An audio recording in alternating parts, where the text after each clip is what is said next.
आघाड़ी काफी पीछे है। अभी से क्या कहना चाहती है? मैं बस यही कहूंगी कि बड़े हैरान करने वाले नतीजे आए हैं।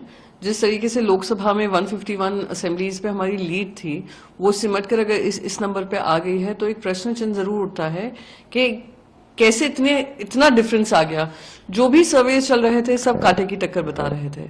जो भी सर्वेज हो रहे थे उसमें महाविकास आघाड़ी को बढ़त दे रहे थे, बात सब बता रहे थे एज है। एक कांटे की टक्कर इस तरीके से हो जाना कहीं ना कहीं थोड़ा आश्चर्यजनक भी है, सवालों के घेरे में भी आता है, और मन में मैं एक सेंस ऑफ सरप्राइज है कि जो हम जनता के बीच में देख रहे थे, महिलाओं के साथ देख रहे थे, पुरुषों के साथ देख रहे थे, आक्रोश जो था 1500 रुपए मिलने के बाद भी वो महिलाएं बता रही थी कि हम पे एहसान नहीं कर रहे हैं जिस तरीके से प्रचार कर रहे हैं, और उसके बाद ये इस तरीके के आउटकम आना, आई वुड से हमें कुछ टाइम लगेगा for it to sync in. आप ही के पार्टी के नेता संजय राउत का बयान आया कि ये जनता का मैंडेट नहीं है, ये जनता कुछ ना कुछ गड़बड़ हुई है। क्लियरली अगर आप जैसे बार बार मन में एक शंका होती है कि जो पहली बार नहीं उठ रहा है, बार बार उठता जा रहा है कि क्या ईवीएम पे भी व्यापक चर्चा होनी चाहिए, स्टेक होल्डर से बात करनी चाहिए। इलेक्शन कमीशन उसको सीधे सीधे खारिज कर देता है rather than winning over the confidence of the people. कितनी महाराष्ट्र में कितनी जगहों पर मैं गई थी जहां पे वहां पे लोग आकर हमसे कहते थे वोट तो हम आपको देंगे ही, पर आप ईवीएम पर ध्यान दीजिएगा। सबने हमसे यही आकर कहते थे।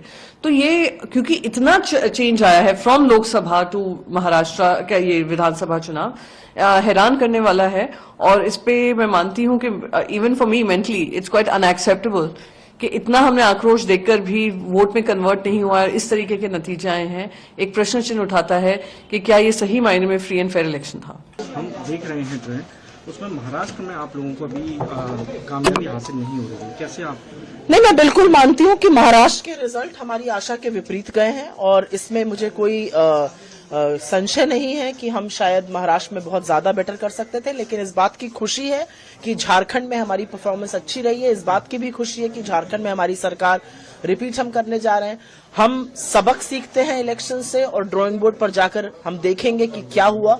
महाराष्ट्र का इलेक्शन बिल्कुल डिसअपॉइंटिंग है, लेकिन झारखंड एक उम्मीद है और एक आशा है कि अगर मुद्दों पर चुनाव लड़ा जाए तो जीत आपकी जरूर होती है, सरकार रिपीट होती है। क्या मैम, क्योंकि कई नेता हैं जो इस बात को कह रहे हैं कि लोकतंत्र हार रहा है, जिस तरीके से ईवीएम को लेकर हमेशा से अपोजिशन। देखिए, ईवीएम पर विस्तृत चर्चा होनी चाहिए, व्यापक चर्चा होनी चाहिए, लेकिन वो दिन आज का दिन नहीं है। मुझे ऐसा लगता है कि एक चुनाव का परिणाम अच्छा नहीं आया है, हमारे लिए बहुत बड़ा सबक है इसमें, ये डिसअपॉइंटिंग है। हम ईवीएम पर जरूर व्यापक चर्चा करना चाहते हैं। हम जिस तरह से महाराष्ट्र का चुनाव टाला गया, महायुति को वक्त मिला अपनी स्कीम लॉन्च करने का, 3-3 इंस्टॉलमेंट्स गए, वो सारे फैक्टर्स हैं। लेकिन डिसअपॉइंटिंग बात यह है कि हमारे वो नंबर्स नहीं है जिसकी हमें आशा थी।